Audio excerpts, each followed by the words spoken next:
Well, the E3 2022 season is officially upon us, even though there's no E3 this year. I guess we'll call it the Summer Game Fest season now, right? Is that what we're transferring it to?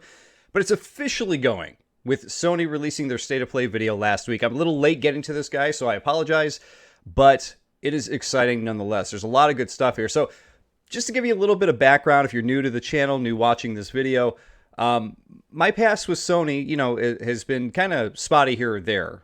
When Sony originally came out with the PlayStation 1, I didn't have one. I played it at a friend's house, loved it, but never had my own. I had a PS2, absolutely adored my PS2, had a PS3, loved it, but I ended up skipping out on the PS4 and the Xbox One, actually, because at the time I was focusing on just PC stuff. I did some Nintendo stuff too. I think doing the Wii U thing at the time, but I was focused mainly on PC. I just dove right into my PC and kind of ignored the consoles for a long time. But here we are, and we're gonna talk more about PC stuff in just a minute here with some of the announcements that they've had through the State of Play here. I'm pretty excited, I gotta say. During this generation, I actually got a Series X, and I gotta say, I'm actually really wanting to get a PlayStation 5, having skipped a PS4. Knowing that the PS5 is backwards compatible and can play all those games, and the fact that it's getting like all these other new great exclusive games, there's some stuff I want to play that's already out. There's stuff that's coming up that I'm just like, man, I really hope that this is coming to PC. But we'll get more into that in just a second here. We're going to jump into the first announcement from State of Play here. I'm not going to watch through the whole video here. We're just going to kind of touch on some notes and skim through as quick as we can in case you hadn't watched it or you just want something quick or you just want to hear my thoughts on it. But here we go. So Sony decided to start off with a banger here, which is on 3/24/2023. In March of 2023, they're coming out with the Resident Evil 4 remake. Now, this is a game that everybody knew was coming. Everybody knew this remake was being worked on and was coming. But this is the first time they unveiled some gameplay and some cutscene stuff from the actual game. Now, this is a huge release for Capcom. They've come out with remakes for all of the Resident Evils so far, except for 4. 4 is one of the, it's one of the games from the old guard that they just haven't gotten around to yet. But now that they're getting around to it, Resident Evil 4 just has this certain cachet about it, right? It was such a huge game when it was released. It changed the way people looked at the series. The way people are looking at Resident Evil 8 Village now as like a departure, with werewolves and stuff like that, was the same way that people looked at Resident Evil 4 as a departure. They felt it was different, and people were super, gamers were super excited to explore like this really creepy village here, And right after they announced Resident Evil 4, they also announced that there is PlayStation VR2 content also in development, which Capcom and Sony decided to announce that both Resident Evil Village, Resident Evil 8, and 4, they are both coming to the PlayStation VR2. We will jump ahead here. So as you can see here, here's Village. They're letting you know it's coming to VR2. So if you're into really spooky games in VR with the mask on, you're in luck because you got 4 coming, you got Village coming, and you got another announcement they made coming called The Walking Dead Saints and Sinners Retribution, which is a big-time zombie game.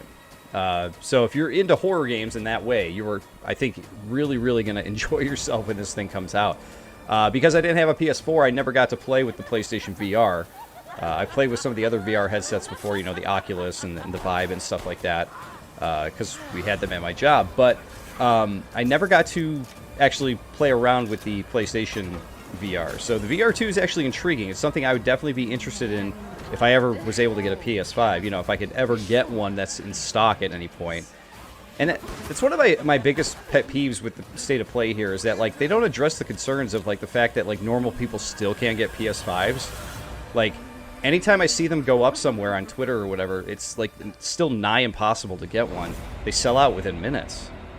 Regular people can't get them. Very frustrating, honestly.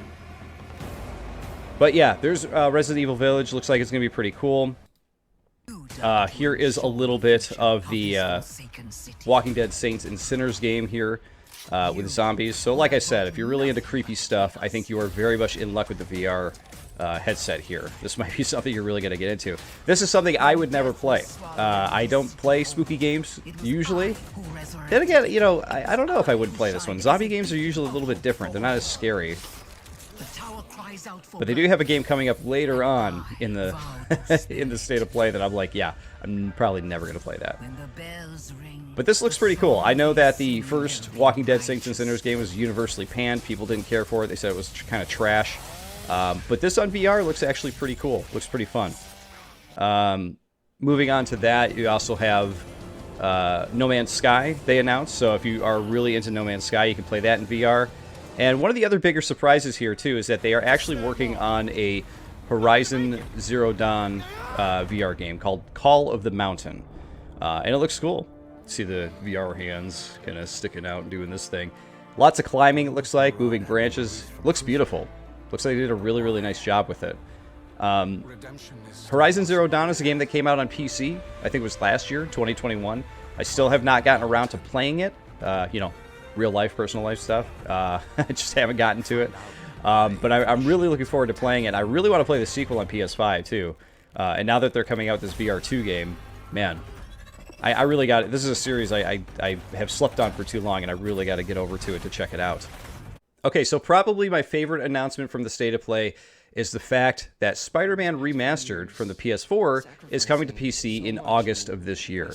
Now, I've already played this game. I played it on PlayStation's streaming service was it last year or the year before? I think it was in 2020, actually. You could play it streaming on PC. And that's what I did. And I actually really enjoyed myself with the game. It's a great game. I mean, it's Insomniac, right? Insomniac doesn't make bad games typically. But I was pretty into the fact that they were making this for PC because they've released Horizon Zero Dawn, God of War, and now Spider-Man. You know, there's a few others, I think, in there as well. But the fact that they are releasing this on PC is such a huge get because I feel like it's only a matter of time before some of the other games I really want to play come to PC. You know, something like Until Dawn, which is a game I never got around to playing because I didn't have a PS4, as I mentioned. And, of course, hopefully maybe someday Ratchet and Clank. That would be pretty amazing. That is one of my top games that I want to play on the PS5. But if it comes to PC, then, okay, cool. I got it, right? I think that it was leaked or it was announced somewhere else, too, that Returnal supposedly is coming out on PC at some point in the future here too, and that was a PS5 exclusive. So I really hope that Sony keeps up this whole like, hey, releasing exclusive games on PC thing, because I am totally on board for that. So probably the second thing I was most excited about, besides the PC announcements during the State of Play here, is that they showed off some gameplay from the game Stray. Now, this game was announced quite a while ago, and it's a game where you play as this cat. And originally, we didn't know much about it. You just saw kind of a cat wandering, and you're like, oh, it's a game where you play as a cat going through like all these different environments, which I thought was super cool. But you could see now that it is completely sci-fi in a cyberpunk world, and the cat is, I believe, a cyber cat, from what I can tell. If not, he's magical. I don't know. But look, you do cat things, you knock things over, you stealth around. Might be a little too much stealth than what I'm usually akin to want in a game.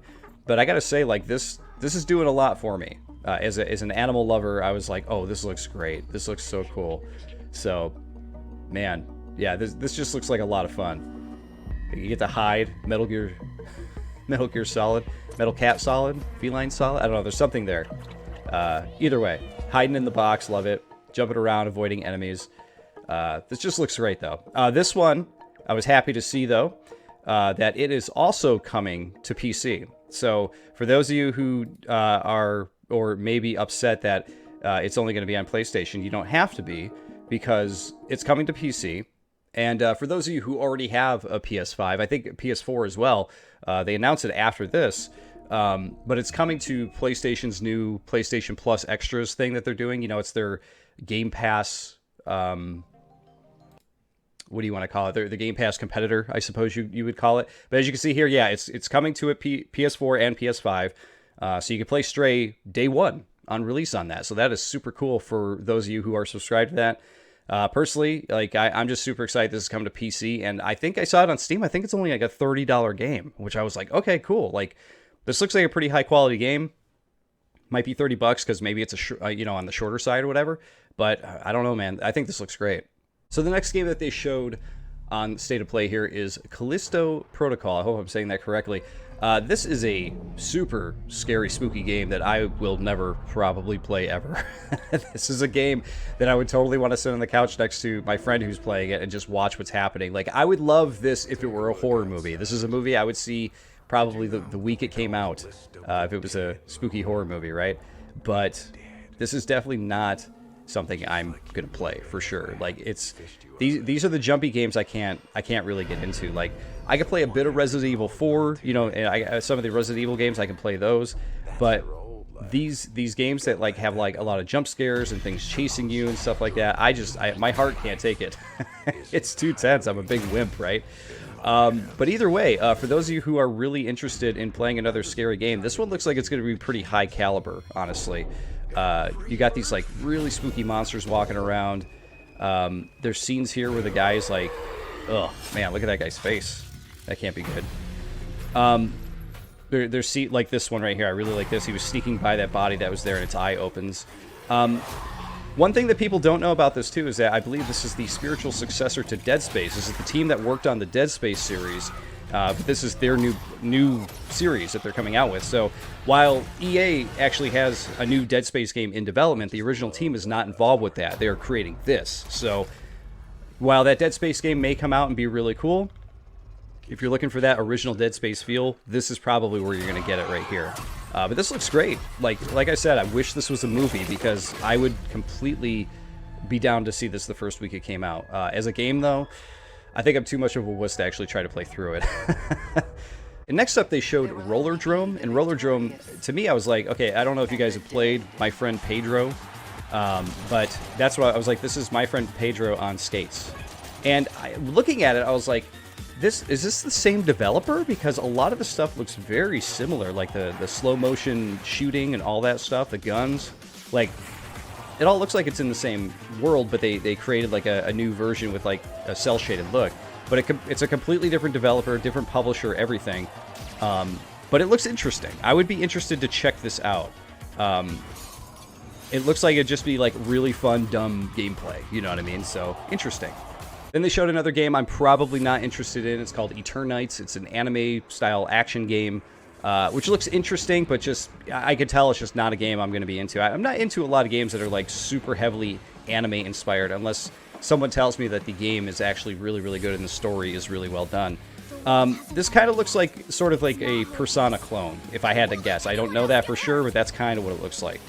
So this might be a pass for me. So then they actually showed some gameplay from a game that a lot of fighting fans are interested in, Street Fighter 6. Now, I think it was earlier this year, or was it late last year at some point, Capcom was like, hey, here's a logo and some, you know, an announcement that we're working on Street Fighter 6. And people were like ripping on the logo hardcore because they're like, oh, it just looks like a generic like UFC type logo, right?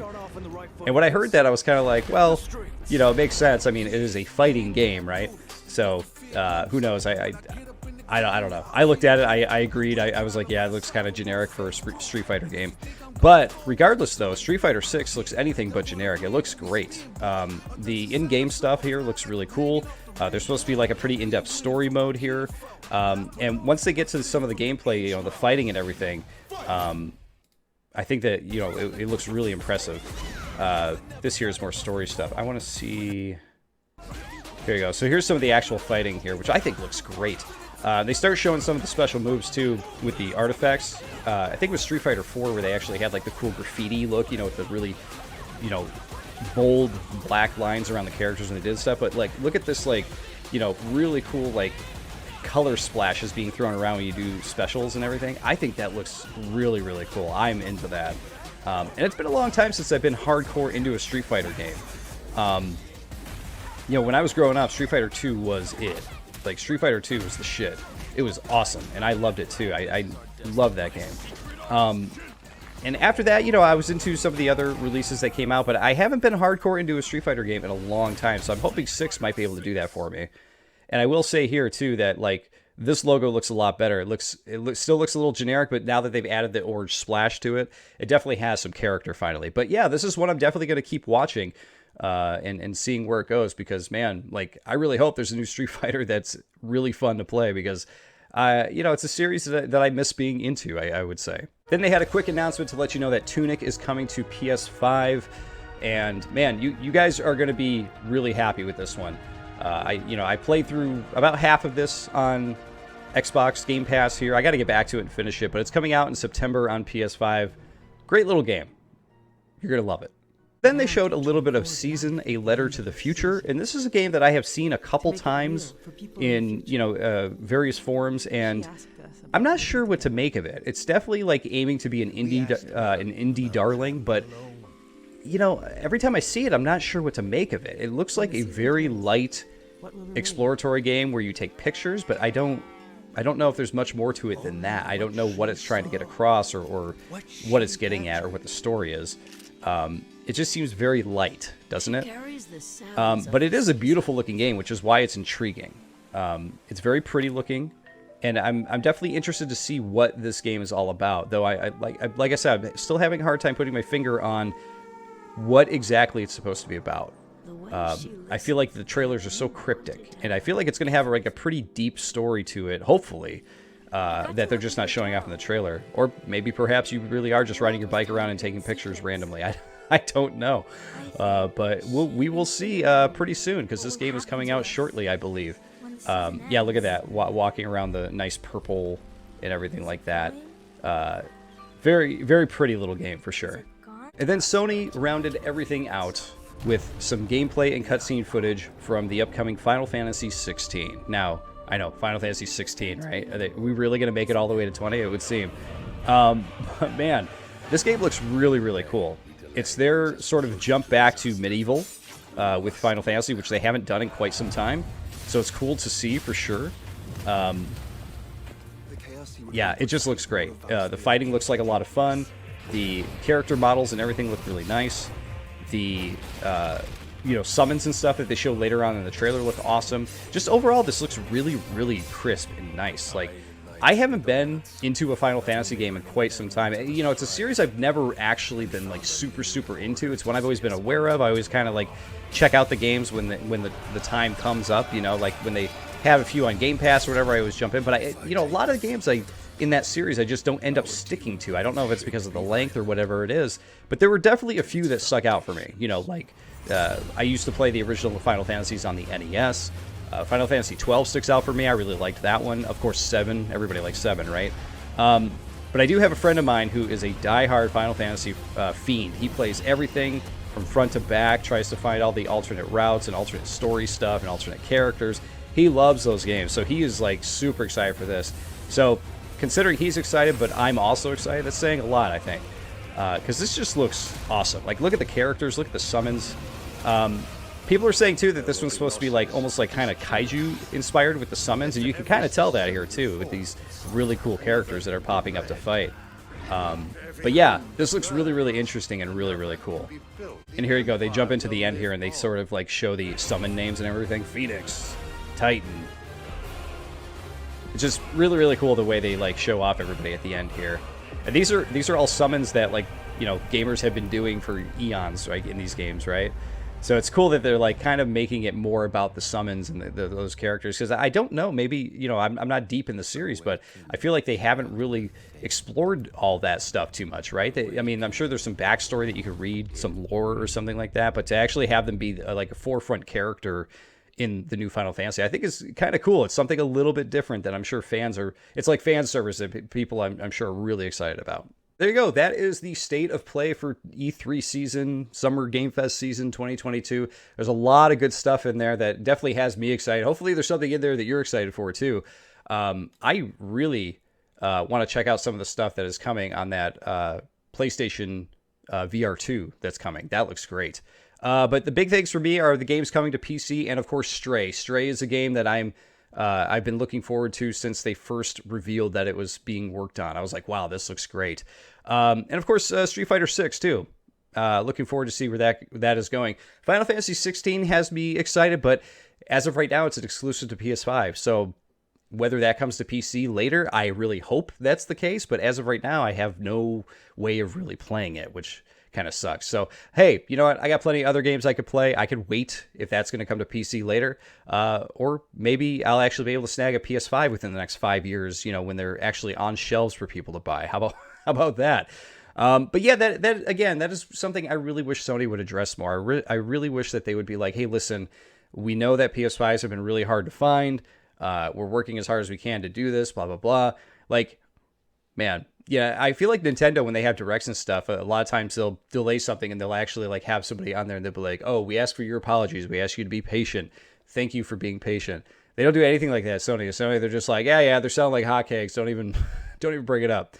But there you go, guys. That's just a state of play. A lot of good stuff coming up for sure. But hey, I'll see you in some of the other E3 Summer Game Fest stuff that is coming up here. Thanks for watching, and I'll see you all in the next one.